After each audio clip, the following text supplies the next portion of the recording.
Have you ever felt a sudden, unbearable pain in your lower back that made you break out in a cold sweat, unable to sit, stand, or even breathe properly?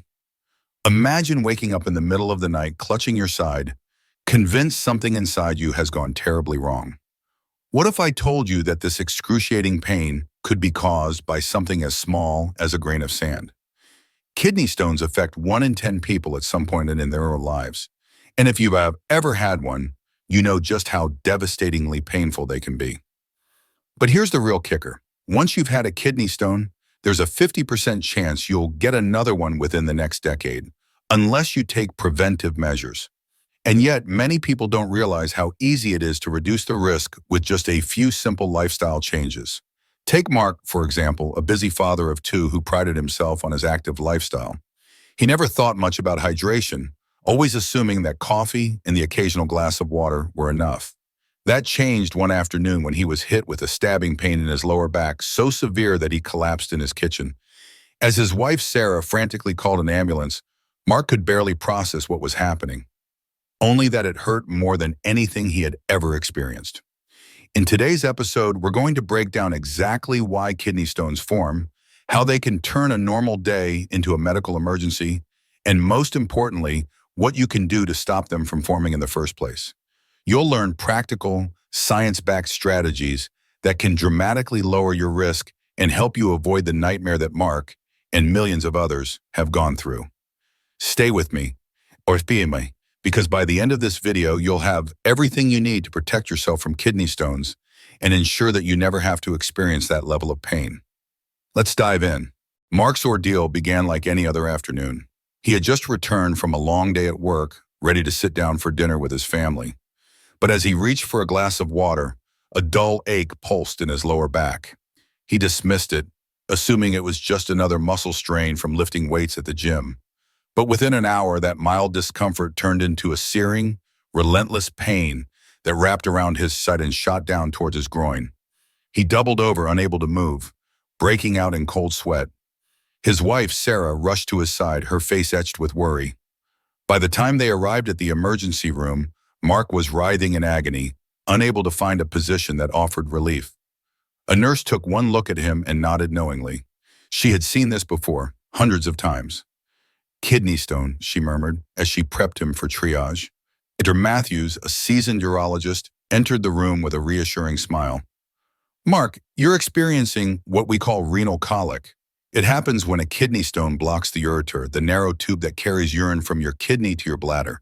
The pain you're feeling is because your kidney is swelling due to the backed up urine. It's one of the most painful experiences a person can have." Sarah squeezed Mark's hand as he groaned. "How did this even happen?" she asked. Dr. Matthews pulled up an image of the urinary system on a screen. Kidney stones form when minerals and salts in your urine clump together. This can happen for several reasons: dehydration, high sodium intake, excessive animal protein, or even genetics.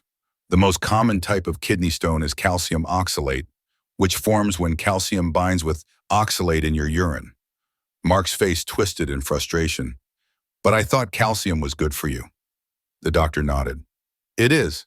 In fact, not getting enough calcium in your diet can actually increase your risk of kidney stones. You see, calcium binds with oxalate in your intestines, preventing it from being absorbed into your bloodstream and eventually into your kidneys. Without enough calcium in your diet, more oxalate reaches your kidneys, increasing the likelihood of stone formation." Sarah shook her head. "So what should he be eating?" Dr. Matthews leaned in. "A balanced diet is key. He should get calcium from food sources like dairy rather than supplements. He should also watch his sodium intake. Too much salt increases the amount of calcium in urine, which can lead to stones. And hydration is crucial. The more water he drinks, the more diluted his urine will be, reducing the chances of stone formation." Mark winced as another wave of pain shot through him. "So what now? How do I get this thing out of me?" The doctor sighed. "It depends on the size of the stone.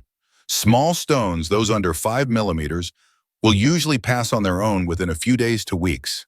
We'll give you pain medication, a muscle relaxant like Flomax to help widen the ureter, and tell you to drink plenty of fluids.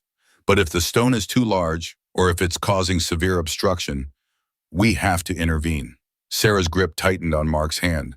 What are the options? For larger stones, Dr. Matthews explained, we can use shockwave lithotripsy to break the stone into smaller pieces, making it easier to pass. If that's not an option, we might perform ureteroscopy, where we insert a small camera through the urethra up to the bladder and ureter and use a laser to break up the stone. Mark exhaled sharply. I'd rather not go through this again. What can I do to prevent it? Dr. Matthews smiled. First and foremost, stay hydrated. Aim for at least 2.5 to 3 liters of water daily. Second, adjust your diet, reduce sodium, balance calcium intake, and avoid excessive animal protein. Lastly, if you've had a stone before, consider getting a metabolic workup to analyze the stone's composition and tailor prevention strategies to your specific risk factors. Mark nodded slowly. I've learned my lesson. Sarah sighed in relief. Good, because I don't think I can watch you go through this again. Dr. Matthews stood up. You're not alone. Many people experience kidney stones, but with the right steps, you can reduce your risk significantly. Let's make sure this is the first and last time. Stay tuned, because in the next part, we'll break down exactly how you can implement these changes in your daily routine to keep your kidneys healthy and stone-free. Mark's journey through pain and recovery serves as a powerful reminder that kidney stones are not just an isolated incident, but a wake-up call for better health habits. Through his experience, we've uncovered the science behind kidney stone formation, the warning signs, and most importantly, the steps we can all take to prevent them. Hydration, balanced nutrition, and awareness of risk factors are key to keeping our kidneys healthy and our bodies free from this painful condition. But here's the good news. You're not alone in this journey. Whether you've had kidney stones before or you're looking to prevent them entirely, every small step you take toward better hydration and smarter eating habits makes a difference. Change doesn't happen overnight, but it happens with intention. Start by drinking more water daily, making mindful food choices, and listening to your body's signals. Prevention is always easier than treatment, and your future self will thank you. Mark learned this lesson the hard way, but you don't have to. He now carries a water bottle everywhere he goes, keeps an eye on his sodium intake, and ensures he's getting enough calcium from food. No more late-night ER visits, no more unbearable pain, just small, simple changes that have transformed his health. And if he can do it, so can you. If you found this video helpful, let's keep the conversation going. Like this video, subscribe to our channel, and share your own experiences in the comments. Have you ever had a kidney stone? What changes have you made to prevent them? Your story could help someone else avoid the same painful experience.